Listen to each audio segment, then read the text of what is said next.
Hey, y'all. Welcome back to Just Sharing with Nine. It is a beautiful fall day.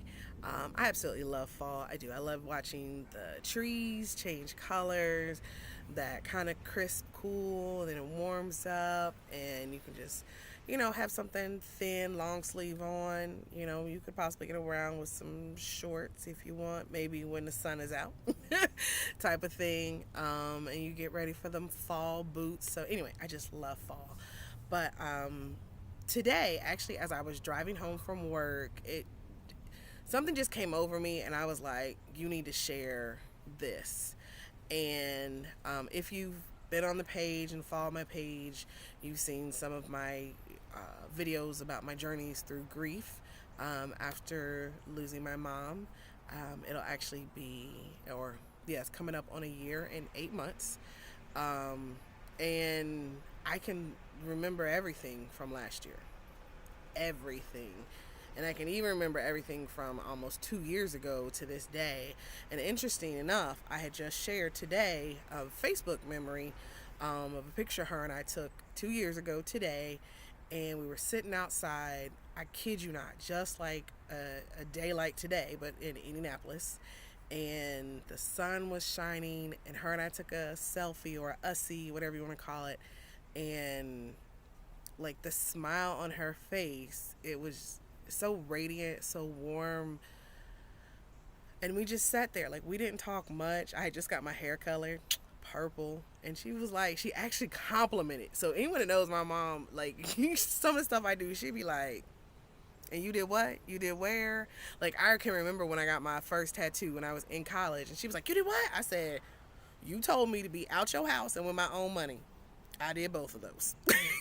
So then it was, "Where is it, Naya? How big is it? Can you see it? What about," like 50,000 questions came afterwards. But anyway, like for her to compliment me on this purple colored hair and just said it actually looks really good on you, it just blew me away. It did, and it touched me, because my favorite color is purple, and it's something I've been wanting to do, and to have my mom, Miss Black and White, like this or that compliment, just it made me feel so good. So seeing that memory, I had to share it, and it did it. Yeah, I miss her. I mean, I miss her a lot. Like, even so, right now doing this video, I'm wearing her lipstick. Like, this is her color. Um, I do little things that just keep me embodied and connected to her. Sometimes in the videos, I don't know, I have a necklace that I actually got, and it's her fingerprint that they were able to do at this funeral home. And like, when I get stressed, I just end up stroking that fingerprint. Like, I just feel like I'm holding her hand, or she's holding my hand, or whatever the case may be. But so today I wanted to talk about finding peace in the middle of grief. And in finding that peace, I'm thinking back, to the things that I've gone through over this last year or so. And I would specifically want to focus on the dreams I've had. The first dream that I had after my mom's passing, I could see her, I could see her body in the casket. I replayed the funeral. And I did it a couple times, but I could never see her face. It's like I knew where I was. I'm at the funeral, right? I'm like right there. Um, and then maybe, I don't know, some weeks or maybe a month or so would pass. And the first time she came to me where I could see her, I was out at a restaurant. I was with my dad, my Aunt Darlene, my Aunt Althea. Those are my mom's two sisters. But I was the only one that could see her. And mom was in her wheelchair. And she looked like the woman that just passed, okay? And I was like, "What are you doing here? Like, well, why did you," and I just asked so many questions. I was like, "Why did you leave us? Why did you have to go right then?" Like, I was coming home. Like, it was like questions. I remember exactly. And the one thing she said to me was, "I didn't want to be a burden to you all." And I was like, "You weren't a burden, mommy. Like, I I owed everything that I am to you to take care of you at this point, and then it's like just kind of drifted off, right? And like I said, I was the only one that could see her. Dad and her, my aunts, they ain't see her. They didn't say anything. It didn't engage. And then, again, some time would pass, and that one made me. That one put a lot of guilt on me. I'm not gonna lie, because when she said I didn't want to be a burden, I took it as like, did I make you feel that way? Oh my God, I'm so sorry for the times that we argued and I fussed and yelled, and I didn't recognize that that wasn't you. That was dementia. That was the illness. Things like that. Like I took it hard, and talked about it with my grief counselor. But then the dream started to change. She attended a family get together. And this was preceding, actually, so interesting, to our family actually coming together this last Christmas, which we have never all been living or spending the night together in the same house. And last Christmas we did that. It was so wonderful. It was a lot of chaotic, but it was so wonderful. But I had a dream preceding that, and here we are at this round table, and she just comes up. And everybody's like, did you see Marvis? Did you see her? And I was like, no, where is she? And I wasn't even thinking about me seeing her. I wanted everyone else to get the opportunity to see her, because I already had. So I was like, oh, she's got to go see, her brother. She's got to go see Uncle Terry. And she's got to go see Brian, my brother, her son. And I'm going through all these things. And, my focus is on her seeing someone else. And so that made me feel good. But then I was like, dang, did these people have any of these people had any dreams about mom? Or is it just me?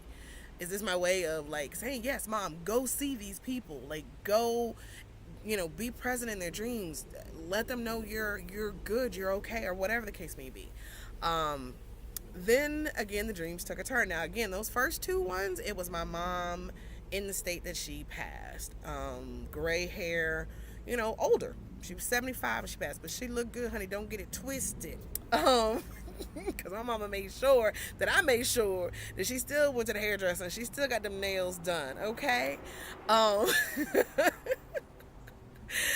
Then the dreams changed. It was, my mom got younger, and this beautiful chocolate brown woman, hair was black, and I'm getting ready to go to the hairdresser, and she's like, nah, don't take me to the ghetto. You better be taking me to a good stylist. And I was like, it's gonna be good, it's gonna be good. And she sat in a chair and got her hair done. It was like, yes, that's how I like it. It was full. She had her rollers in, and when it came out, it had body. And then she got up and just left. And I was like, okay, all right, I'm seeing something here, but I'm not connecting all the dots. Then the next dream, I was like, I don't know, in some hotel, and I can hear an elevator door. Like, when an elevator door opens, what it sounds like. And then I heard her voice from a distance. And I come around the corner, and she's like in this beautiful dress, and hair's done, okay? Makeup done, and it's just like this glow on her. And I'm like, where are you going? What are you doing here? And she's like, I'm just coming to, speak to some people and just check on some things and blah, blah, blah. And I'm like, okay. Like, I just feel like I'm looking like I'm this little girl looking at my mother, my role model, right? And it's so beautiful. Last dream comes, and this is when I finally say that it was like, here comes the peace, right? In that those last two made me feel like, wow, I'm seeing my mother, revert back to that individual that walked without a walker, without a wheelchair, didn't need anyone. Her hair was her full, body of hair that she had. I don't even think she had her glasses on. Like, all these things, is this younger self that I'm looking at. And so the last dream that I had was the dream that gave me so much peace. My mother came and got me and was like, here I go again. I got to keep asking questions. I was like, Mommy, why? Like, Did it have to be your time to go? Like, couldn't you just be here? And when I say it felt like 'twas the night before Christmas type of movie where my mother took me to her room, I was with her, but I'm looking at her body in her hospital bed, and I see this figure, statuesque, I believe it, male of nature, and said to her, like, I'm literally, kid you not, watching this, and the person says, Marvis, are you ready? And she said, yes, I am. And the person reaches their hand out, and my mother grabs their hand, and then it's like, that's it. And then she turns to me and says, I told you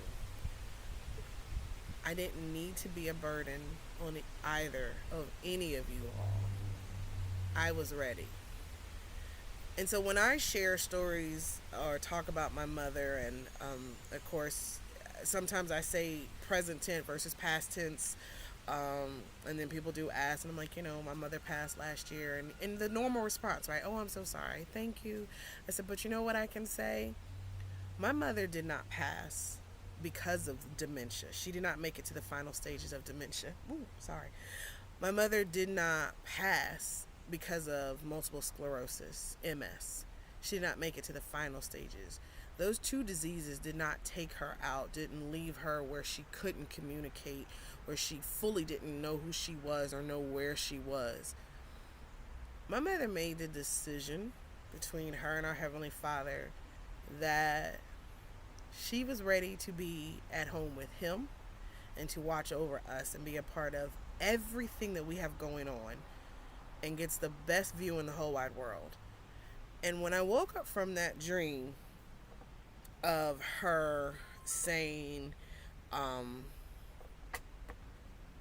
again, I didn't want to be a burden, it did make sense to me, right? Because I did put my life on hold.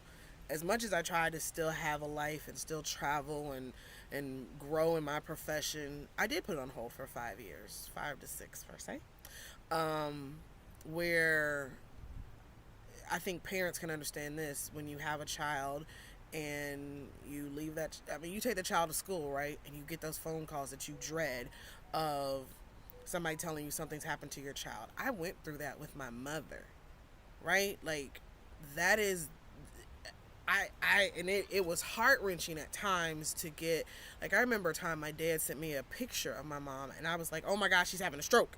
Like, call 911, like, immediately, because he didn't know what was going on. And praise the Lord, coming to find out, I think it was just an infection or something. I think it was an infection. So it wasn't a stroke, or it was, your mom fell. Can you come, blah, blah, blah. Just all those different scenarios that went on over, those last 5 years of her life, me being a part of it, me leaving work, me wanting to make sure I had support and backup to go out of town so that my dad wouldn't be alone and have to deal with a possible fall or a caregiver, a aide calling out or things like that. So, I hate to say burden, right? Like, that word I just don't like, but I get what she means. And she never wanted me to stop living, making my dreams come true, proceeding. When I tell you, my mom was the biggest cheerleader of me being a physical therapist, the biggest cheerleader, right? She wasn't the greatest patient when I tried to be her physical therapist. But so much that when the school I went to lost its accreditation, it was like, are we changing schools? No, we're going to say, well, what's the plan? Like, how are we going to do this? And then when I didn't graduate on time, well, what's the plan? When are we going to get into PT school? Well, I'm thinking I'll do massage. No. We're not going to go do massage therapy in between, because what if you like it so much that you stay and then you don't make it to this final destination point of being a doctor of physical therapist that you told me you wanted to be?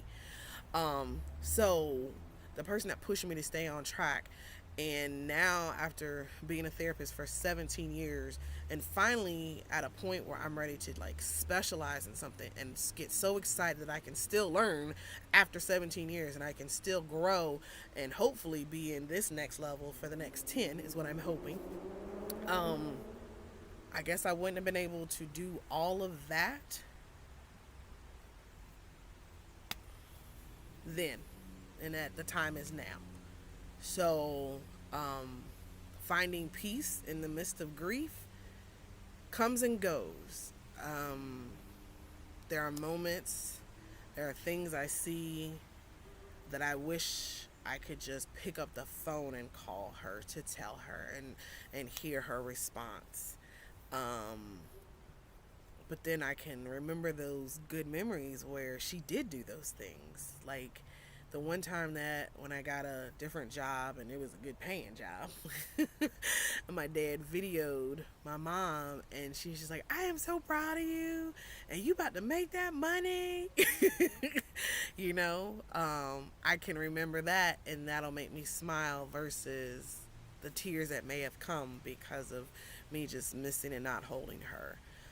Like right now, I'm on my laptop, and on my laptop in the corner as I look down is a picture of her smiling. And it's this, like, she's just looking dead at me, like, keep going. I'm listening. You're doing very good. That's exactly what I feel right now. As I'm sitting outside and I keep hearing these breezes blow, or when it calms enough for me to say these great positive things and you see this smile on my face, that's them. They working that. They keeping the planes away. They ain't keeping all these bugs away, but they're keeping the planes away. They're keeping the dogs calm because they're not barking in the background loud, so you can actually hear me share my story. And that's honestly what came over me in the car was like, you need to share this.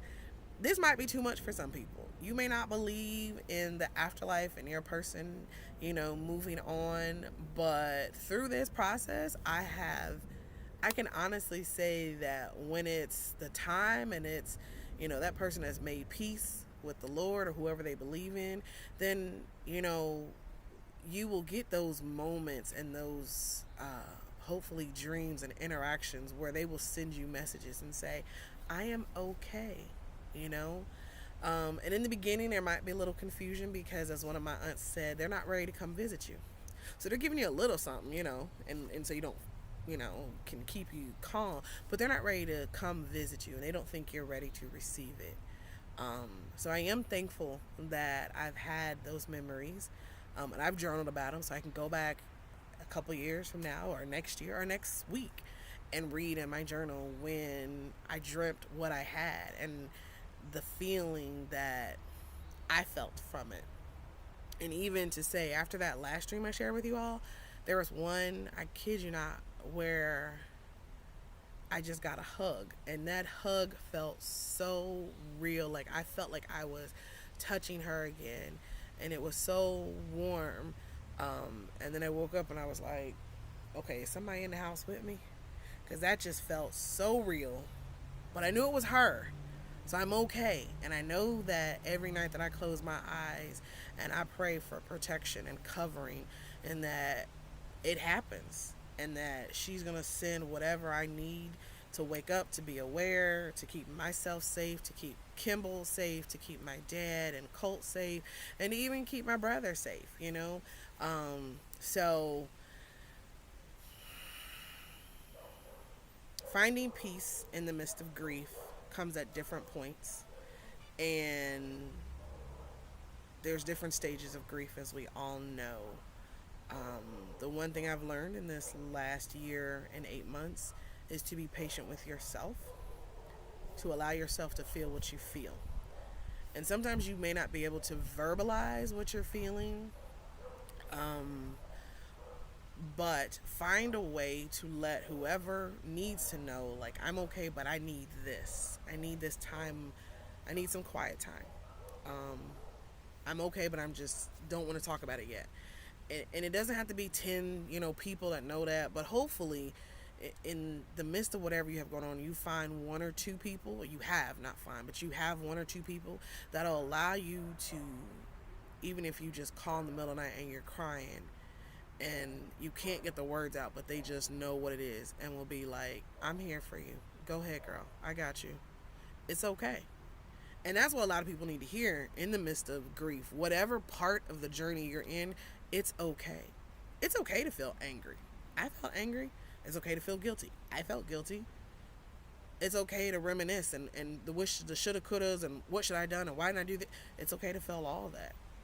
It's okay to even get to acceptance and then go back to being angry, right? Like there's no um definite way to say that 1 + 1 = 2, which with the kids math nowadays, hell, do they even say that? Because I don't know, they might have say 1 + 15 minus 14, I don't know, plus 7, you know, who knows. But I'm just saying that there's no step-by-step process that says you have to go step 1, 2, 3, 4, 5. It doesn't. It can go to jump to 5 and come back to 2, 3, and then come back to 2, and then go to 4. Like, but it's a process. And the time that you're in each stage or whatever, no one knows. That's between you and that person, honestly, and whoever you believe in, or what you believe in, excuse me. So, to round this video to a close, I pray that if you are going through something, that at some point you consider and maybe step out there and find counseling, to have someone that you can confide in that can just help you through the journey, that you find ways to allow yourself to feel what you feel, but then also recover from whatever it is. So if it's, I'm going to go paint, or I'm going to go walk, or I'm going to, read a book or sing a song or create videos to share with others, whatever it is, I pray that you find that. So I said the next video off my last video was going to be about mental health, but in a way this still is, but that one is still coming. So stay tuned, because we're going to talk about a little bit more into, mental health and the benefits of it. So I'm going to draw this to a close. I thank you, as always, for tuning in to Just Sharing with Nine. I hope you guys have a great day, a great week, a great month, and let's bring the fourth quarter of 2023 in strong. I'm out.